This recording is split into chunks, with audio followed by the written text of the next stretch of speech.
Hello student, आज हिंदी दिवस है और हिंदी दिवस पर आप सभी को बहुत बहुत शुभकामनाएं। आज 14 सितंबर है और 14 सितंबर का दिन हिंदी दिवस के रूप में मनाया जाता है। तो इस हिंदी दिवस की एक बार आप सभी को फिर से बहुत बहुत शुभकामनाएं। चलिए, आज का हमारा टॉपिक है संधि। संधि, पहले हम संधि शब्द का अर्थ समझते हैं। संधि का अर्थ होता है जोड़ना, यानी दो वर्ण जब आपस में मिलते हैं उनसे जो विकार उत्पन्न होता है उस विकार को ही हम क्या कहते हैं? संधि कहते हैं। दो वर्ण, अब देखिए इसकी परिभाषा वैसे इस प्रकार से है कि दो वर्णों के मेल से जो विकार का मतलब होता है परिवर्तन होता है, उसी को हम क्या कहते हैं? उसी को हम संधि के रूप में जानते हैं। भाषा व्यवहार में जब दो शब्द पास पास आते हैं, अब देखिए यहाँ पर बोला गया कि दो वर्णों के मेल को, तो कोई भी यदि मैं दो वर्ण ले लूँ, म ले लूँ और प ले लूँ, तो क्या इनका मेल संधि कहलाएगा? नहीं, इनका मेल संधि नहीं कहलाएगा। तो इसको हम थोड़ा सा इस प्रकार समझ सकते हैं कि जब कोई दो शब्द पास पास आते हैं तो पहले शब्द की अंतिम ध्वनि, देखिए इसके लिए दो शब्दों का होना, वो भी दो सार्थक शब्दों का होना आवश्यक है। ये मैंने आपको पहले क्लास में पढ़ा चुकी हूँ कि सार्थक शब्द क्या होते हैं, निरर्थक शब्द क्या होते हैं। जब बनावट के आधार पर जो शब्द होते हैं वो तीन प्रकार के होते हैं: रूढ़ शब्द, यौगिक शब्द और योग रूढ़ शब्द। जो यौगिक शब्द होते हैं उन्हीं में हमारी संधि, समास, उपसर्ग और प्रत्यय आते हैं। तो क्योंकि ये यौगिक का अर्थ होता है दो शब्दों से मिलकर के बने जो शब्द होते हैं उन्हें हम यौगिक कहते हैं। तो जो संधि है वो भी यौगिक शब्द के अंतर्गत आती है।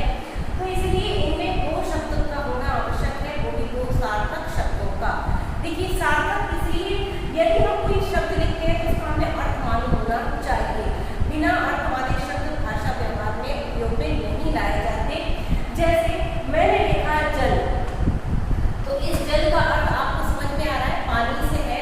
मैंने लिखा मोर, तो मोर का अर्थ भी आपको समझ में आ रहा है, एक पक्षी से है। तो ये सार्थक शब्द है, इनका अपने आप में एक अर्थ होता है। यदि मैं इनको कुछ और अलग प्रकार से लिख दूँ, न ज इस प्रकार से लिख दूँ, तो ये अपने आप में कोई अर्थ नहीं दे रहे। इसलिए इस तरह के जो शब्द होते हैं वो भाषा व्यवहार में उपयोग में नहीं लाए जाते। तो जब दो सार्थक शब्द मिलते हैं, आपस में पास पास आते हैं, तो पहले शब्द का अंतिम वर्ण और दूसरे शब्द का जो द्वितीय शब्द होता है उसका प्रथम वर्ण जब आपस में मिलते हैं, उनके पास आने से जो विकार होता है, जो परिवर्तन होता है, उसी परिवर्तन को हम संधि कहते हैं। तो इसकी परिभाषा हम कुछ इस प्रकार से भी लिख सकते हैं।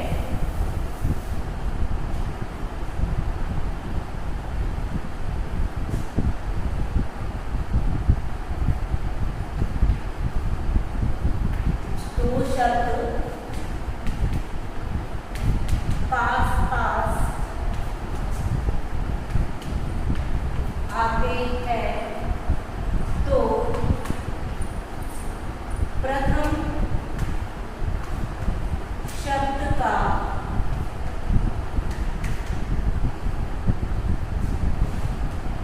अंतिम वर्ण और द्वितीय शब्द का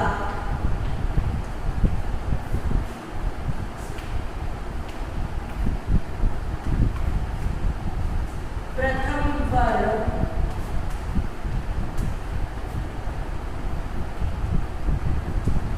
आपस में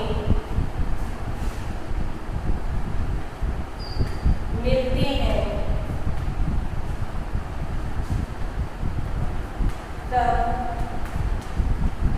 जो विकार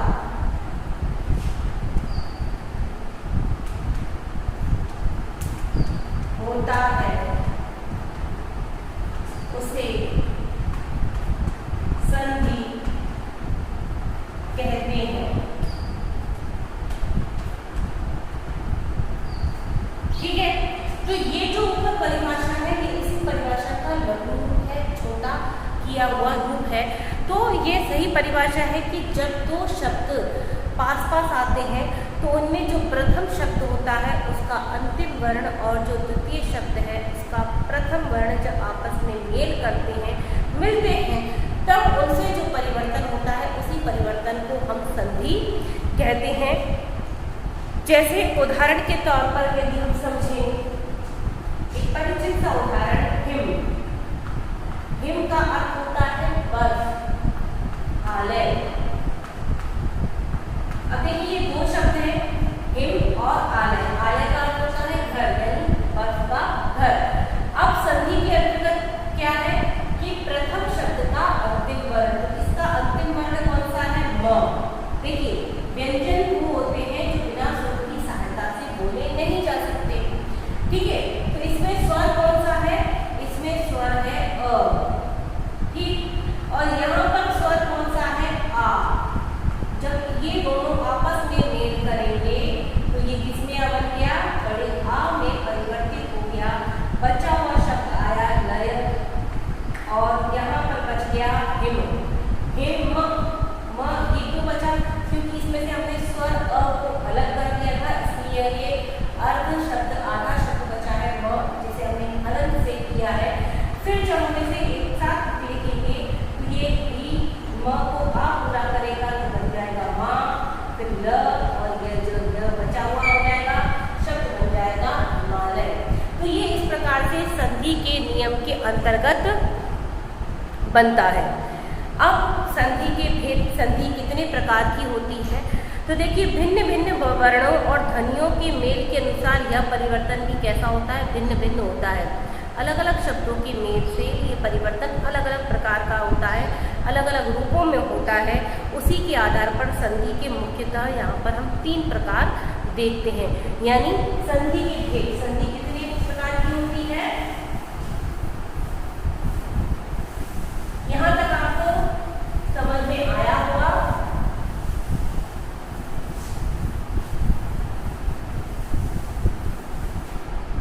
तो देखिए संधि के प्रकार,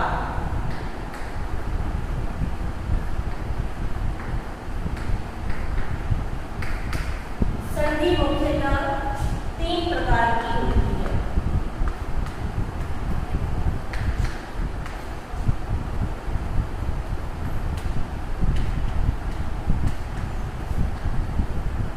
कितने प्रकार की? 3। पहली है स्वर संधि,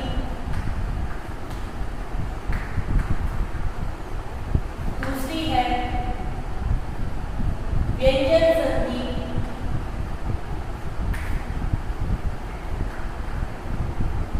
और तीसरी आती है वाणी विसर्ग संधि।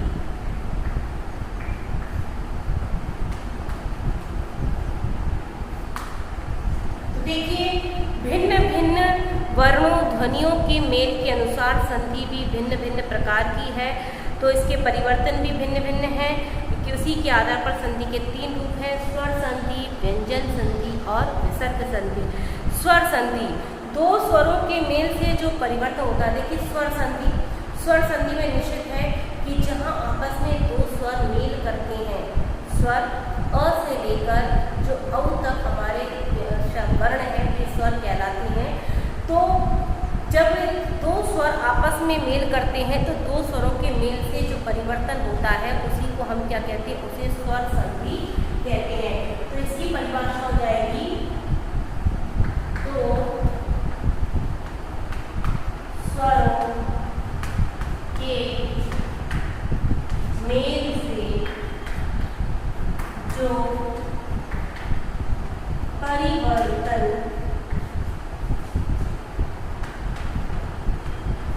होता है उसे स्वर संधि कहते हैं। ठीक, तो 2 स्वरों के पास पास आने पर जो परिवर्तन होता है उसी को हम स्वर संधि कहते हैं। अब स्वर संधि के भी कई प्रकार हैं, ठीक है। इसके बाद हम स्वर संधि जब समझेंगे तो इसके प्रकार भी देखेंगे। इसके बाद आता है हमारा व्यंजन संधि। तो व्यंजन संधि के भी अनेक प्रकार होते हैं। तो व्यंजन संधि की परिभाषा इस प्रकार है कि व्यंजन वर्ण के बाद स्वर या व्यंजन आने से व्यंजन में जो परिवर्तन होता है उसे व्यंजन संधि कहते हैं। यानी व्यंजन वर्ण के बाद, यानी प्रथम शब्द के अंत में क्या हो, व्यंजन वर्ण हो, तो व्यंजन वर्ण के बाद क्या आ जाए, स्वर आ जाए या व्यंजन आ जाए, तो आने से जो व्यंजन में जो परिवर्तन होता है उसे हम कहते हैं व्यंजन संधि। तो इसकी परिभाषा क्या होगी,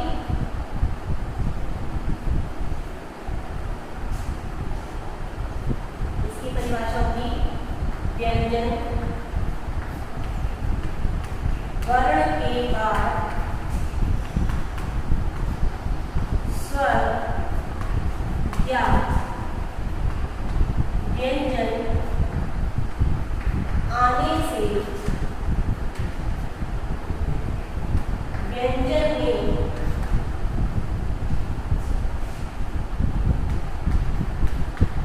जो परिवर्तन होता है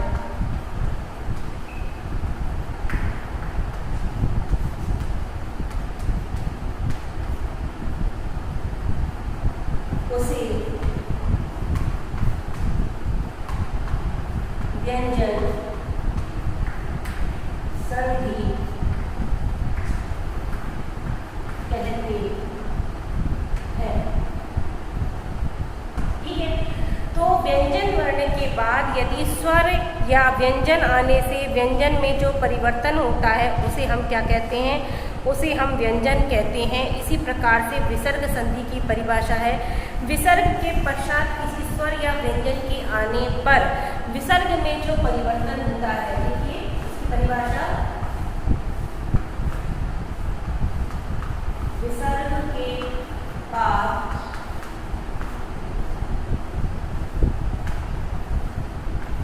कोई स्वर या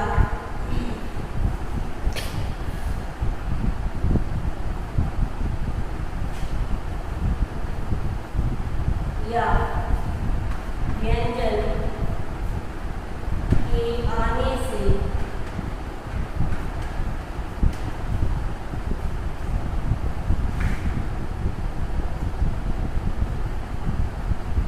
विसर्ग में जो परिवर्तन होता है उसे विसर्ग संधि कहते हैं। ठीक, तो इसकी परिभाषा क्या हुई, विसर्ग के पश्चात किसी स्वर या व्यंजन के आने पर विसर्ग में जो परिवर्तन होता है उसे हम विसर्ग संधि कहते हैं। तो यहाँ पर ये तीनों संधियों की परिभाषा लिखी हुई है। सबसे पहले स्वर संधि, दो स्वरों के मेल से जो परिवर्तन होता है उसे स्वर संधि कहते हैं। यानी स्वर संधि किसमें होती है, स्वरों के बीच में जो परिवर्तन होता है, दो स्वर जो आपस में मिलते हैं उनमें जो परिवर्तन होता है वही स्वर संधि कहलाती है। इसके भी भेद हैं। इसके बाद व्यंजन संधि, व्यंजन वर्ण के बाद यदि स्वर या व्यंजन आने से व्यंजन वर्ण में जो परिवर्तन होता है उसे व्यंजन संधि कहते हैं। फिर है विसर्ग संधि, विसर्ग के बाद स्वर या व्यंजन के आने से विसर्ग में जो परिवर्तन होता है उसे हम विसर्ग संधि कहते हैं। आज हम पढ़ेंगे स्वर संधि। देखिए स्वर संधि, स्वर संधि दो स्वरों के मेल से, अभी मैंने बताया था कि दो स्वरों के मेल से जो परिवर्तन होता है उसे स्वर संधि कहते हैं। यानी जब दो स्वर आपस में मिलते हैं उनके मिलने पर जो परिवर्तन होता है उसी को हम क्या कहते हैं, स्वर संधि कहते हैं। अर्थात प्रथम शब्द का अंतिम वर्ण तथा द्वितीय शब्द का प्रथम वर्ण यदि दोनों स्वर हो, कैसे हो, दोनों स्वर हो, तो उन दोनों में होने वाली संधि स्वर संधि कहलाती है। यानी प्रथम शब्द का अंतिम वर्ण स्वर है और द्वितीय शब्द का प्रथम वर्ण भी स्वर है, दोनों जब आपस में मेल करते हैं तो उनके मेल से जो परिवर्तन होता है, जो विकार होता है, उसी को हम स्वर संधि कहते हैं। स्वर संधि किन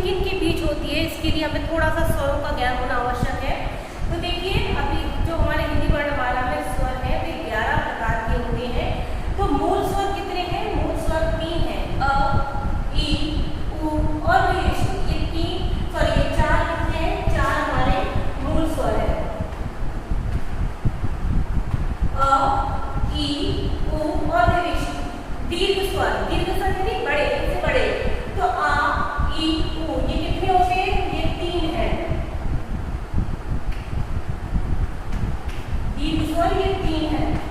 और इसी प्रकार से संयुक्त यानी इनसे मिलकर बने हुए जो स्वर होते हैं वे हैं ए, आई, ओ, औ। ये भी कितने हुए? ये भी 4 है। इस तरह से ये 11 स्वरों के बीच में जो संधि होती है, यानी इन 11 स्वरों के मध्य जो संधि होगी वही हमारी स्वर संधि कहलाएगी। तो हमारे मूल स्वर 4, दीर्घ स्वर 3 और संयुक्त स्वर कितने होते हैं हमारे? 4। जब इन 11 स्वरों में आपस में जो संधि होती है वही हमारी स्वर संधि कहलाती है। अब स्वर संधि के भेद, स्वर संधि कितने प्रकार की होती है?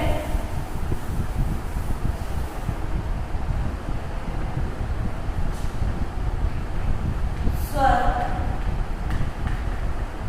संधि के भेद। स्वर संधि हमारी 5 प्रकार की होती है। पहले दीर्घ स्वर संधि, गुण स्वर संधि, वृद्धि संधि, यण संधि और अयादी स्वर संधि। सबसे पहले है हमारी दीर्घ स्वर संधि, फिर है गुण स्वर संधि,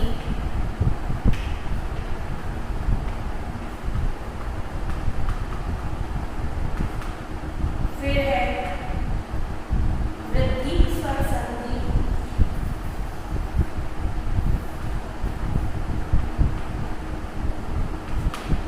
फिर है यण स्वर संधि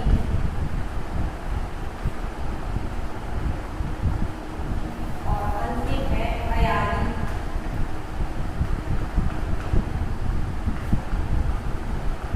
स्वर संधि। तो ये 5 प्रकार की हमारी स्वर संधि ही है, जिनमें अलग अलग ये हमारे 5 प्रकार हैं। दीर्घ स्वर संधि, गुण स्वर संधि, वृद्धि स्वर संधि, यण स्वर संधि और अयादी स्वर संधि। ये 5 प्रकार की हमारी संधि है। तो आज हमने संधि किसे कहते हैं, संधि कैसे होती है, ये हमने देखा। संधि की परिभाषा हमने देखी। फिर हमने संधि कितने प्रकार की होती है इनको देखा। संधि 3 प्रकार की होती है, स्वर संधि, व्यंजन संधि और विसर्ग संधि। फिर स्वर संधि के आज हमने भेद पढ़े। तो ये हमारा स्वर संधि का जो सामान्य ज्ञान था वो यहाँ तक पूरा हुआ। तो अब हम देखते हैं दीर्घ स्वर संधि। दीर्घ स्वर संधि जब 2 ह्रस्व का मतलब होता है मूल, जो हमारे मूल स्वर है वे या दीर्घ स्वर आपस में मिलकर विकार या परिवर्तन करते हैं तो उस परिवर्तन को हम दीर्घ स्वर संधि के स्वरूप में देखते हैं या दीर्घ स्वर संधि हम उसे कहते हैं। यानी तो इसे इस तरह से कह सकते हैं कि जब 2 ह्रस्व या मूल स्वर या 2 सजातीय स्वर, देखिए सजातीय यानी अपनी ही जाति के ह्रस्व या मूल स्वर दीर्घ स्वर आपस में जब मिलते हैं तब उनसे जो विकार उत्पन्न होता है उसे हम स्वर संधि कहते हैं। अर्थात अब हम इसे देखें कि जब ह्रस्व या दीर्घ, ह्रस्व का मतलब होता है मूल, ह्रस्व या दीर्घ,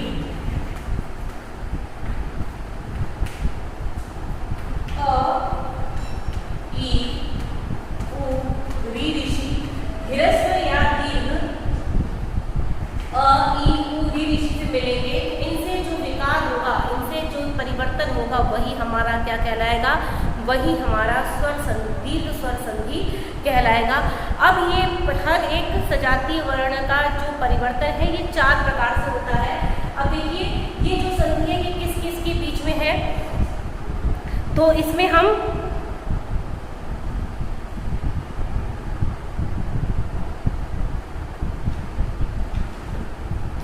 इसे हम देखेंगे। जैसे अ का परिवर्तन देखें, यदि अ के साथ यदि अ आए तो इसका परिवर्तन किस रूप में होगा, इसका परिवर्तन आ दीर्घ के रूप में होगा। यदि ह्रस्व अ के बाद यदि दीर्घ आ आए तो इसका परिवर्तन भी आ के रूप में होगा। यदि आ के बाद ह्रस्व अ आए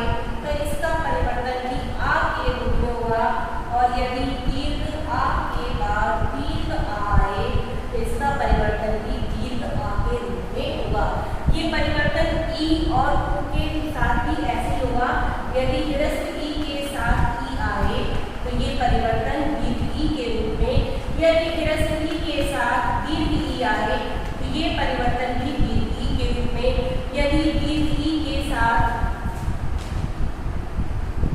यदि ह्रस्व ई आए तो ये परिवर्तन भी दीर्घ ई के साथ के रूप में, यदि दीर्घ ई के साथ दीर्घ ई आए तो ये परिवर्तन भी दीर्घ ई के रूप में होगा।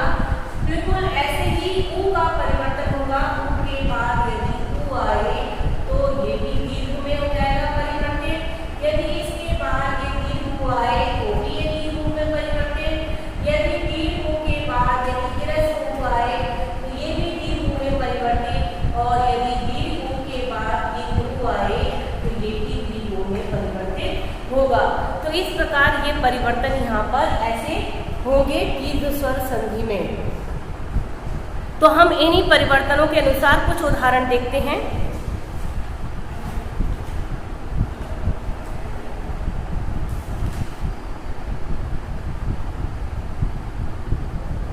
देखिए पहले हम इसको मिटा देते हैं, ये 3 प्रकार से ये है।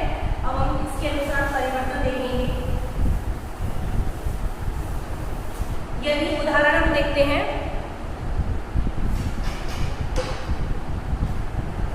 मतानुसार एक शब्द है मतानुसार,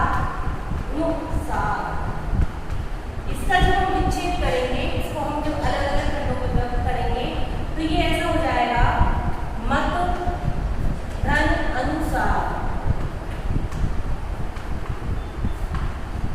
अब देखिए मत में त में कहाँ है, त में अ स्वर है, क्योंकि बिना स्वर की सहायता से कोई भी व्यंजन बोला नहीं जाता, इसलिए इसमें अ है।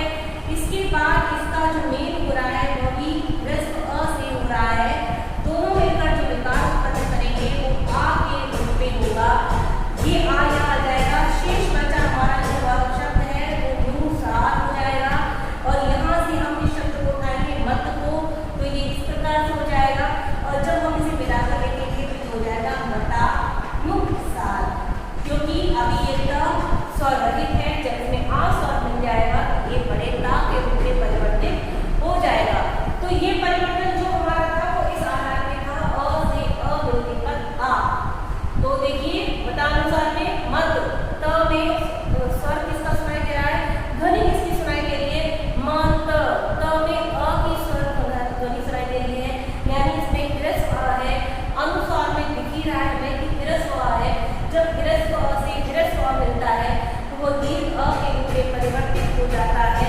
शेष बचे शब्द को हमने वैसा का वैसा उतार दिया है, और पहले वाले शब्द को भी हमने वैसे ही उतारा, क्योंकि इस समय से हमने इस अ को निकाल लिया था, इसलिए ये अधूरा त था। जब इस अधूरे त में ये आ मिलेगा तो किस रूप में परिवर्तित हो जाएगा, मता में परिवर्तन हो जाएगा और शब्द बन जाएगा मतानुसार। तो ये इस प्रकार से संधि का पहला हमारा भेद हुआ। इस प्रकार हम दूसरे भेद में देखते हैं, अ से आ मिलने पर अ से आ मिलने का एक उदाहरण देखते हैं, भोजन धन आलय, शब्द बन जाएगा भोजनालय। अब देखिए भोजन, न में क्या शब्द सुनाई दे रहा है हमें, भोजन। न में अ की ध्वनि सुनाई दे रही है, तो यहाँ से हमने इस अ को लिया, इसका जब मेल दीर्घ अ से हुआ, आ से हुआ, दोनों मिलकर परिवर्तन हुआ आ के रूप में, बचा हुआ शब्द बन गया लय, और यहाँ से हम लेकर आ गए भोजन। न में अनंत लगा हुआ है, जब एकत्रित करके हम लिखेंगे तो हो जाएगा भोजनालय। शब्द इस शब्द के रूप में परिवर्तित हो जाएगा। इसी के अन्य उदाहरण हैं, जैसे तीसरा क्या है, आ से अ का मेल होने पर परिवर्तन आ में ही होता है। इसका एक उदाहरण है सेवा धन अर्थ। अब देखिए सेवा में हमें संधि किसका, हमें स्वर किसका सुनाई दे रहा है, आ का, सेवा आ का स्वर सुनाई दे रहा है, और अर्थ में हम अ की ध्वनि सुनाई दे रही है। जब आ से अ मिलेगा तो परिवर्तन किसमें होगा, आ में होगा, और शब्द बन जाएगा हमारा सेवार्थ। इसी प्रकार से अन्य शब्द भी हैं, आ से आ का परिवर्तन, तो महात्मा, महात्मा का हम जब विच्छेद करेंगे तो महाधन आत्मा, महाधन आत्मा, महा में आ का स्वर सुनाई दे रहा है, आ की ध्वनि सुनाई दे रही है और आत्मा में आ है, दोनों दीर्घ आ आपस में मिलकर आ में ही परिवर्तित होंगे। तो इस प्रकार शब्द बनेगा हमारा महात्मा। और इसी प्रकार से अन्य शब्द भी यहाँ पर दिए हुए हैं, ई से ई वाले भी और ऊ से ऊ वाले भी। तो आज हमने स्वर संधि के भेद जो पढ़े देखे, उसमें दीर्घ स्वर संधि को हमने देखा है।